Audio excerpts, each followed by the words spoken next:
Lepo pozdravljeni in dobrodošli v mojem knjižnem kotičku. Današnjo pravljico poklanjam Lini in Teju, ki zelo rada prisluhneta pravljičnemu svetu. In tokrat nas čaka nekaj posebnega. Zgodba o prisrčni ter srečni družini Barba Pape, ki s svojo prijaznostjo vedno najde način, kako pomagati drugim. A tokrat se družina Barba Papa znajde pred izzivom, ki ga poznamo vsi. Kako deliti tisto, kar imamo, še z ostalimi in pri tem ohraniti nasmeh. Le kako jim bo uspelo rešiti težavo, da bodo spet vsi srečni. Predlagam, da se udobno namestimo in prisluhnemo pravljici za Lino in Teja z naslovom Barba Papa, srečna družina, zgodba o deljenju.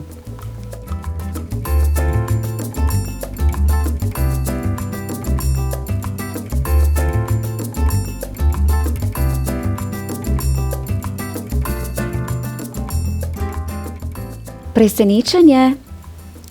Zjutraj je poštar dostavil paket za Barba malčke. Le kaj bi lahko bilo v njem? Pametna tablica za igranje iger, risanje in brskanje po spletu. Barba malčki jo neučakano želijo uporabiti. Pazite, ne vsi naenkrat. Kako bi tablico podelili brez prepirov?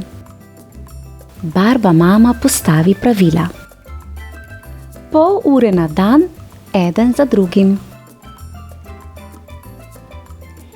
Barba brala je prva na vrsti. Super, na tablici lahko beremo knjige. Barba brala ne mara, če jih gledajo čez ramo. Vendar njen čas uporabe tablice se je iztekel. Na vrsti je Barba lepa.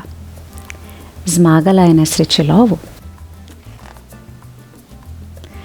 Barba lepa se lepo uredi in na tablici naredi lepe sepke. Pride še Barba Zu. Barba lepi predlaga, da je lahko on slika. Obrni se, zelo si lepa tudi od zadaj, ji reče. In mali nepridiprav pobegne s priljubljenim predmetom. Barba Zu ne more verjeti. Na spletu je videl toliko neverjetnih slik. Poglej no, te slike so ponarejene. Barba Zal mu vzame tablico, da mu pokaže, kako lahko vsak spreminja sliko. Nenadoma iz grmovja plane zeleno bitje. Na pomoč! Barba Lala je prestrašila brata, da jima je lahko vzela tablico in nato na njej ustvarjala glasbo. Barba Lala sklada. Barba Bravo pa se dela, da mu je všeč in sestro zamoti s plesom. Prebrisanec. Kakšna zmešnjava pri Barba malčkih. Po glavi se jim podi samo eno. Kako za vsako ceno dobiti tablico? Katastrofa. Tablica je padla. In kaj zdaj? Skupna igra je v resnici veliko bolj zabavna. Kaj pravite, otroci? Ja, bo kar držalo. Kako lepa in predvsem poučna zgodba. Sreča postane še večja, kadar jo delimo z drugimi. A prijazne besede, nasmehi in majhne pozornosti, tudi vse to so darila, ki jih lahko delimo z drugimi prav vsak dan, ter jih osrečimo. Lina in Tejo, hvala za idejo o čudoviti zgodbi, ki je spremljala tudi moje otroštvo.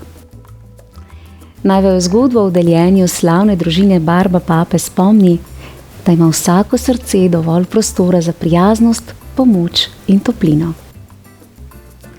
V mojem knjižnem kotičku pa vas čaka še veliko pravljic televizijskih junakov, kot so Tri mucke, Tačke na patrulji, Pujsa Pepa, Maša in medved, Lili in žerca, Smrkci, Kravica Liska ter mnogo, mnogo drugih.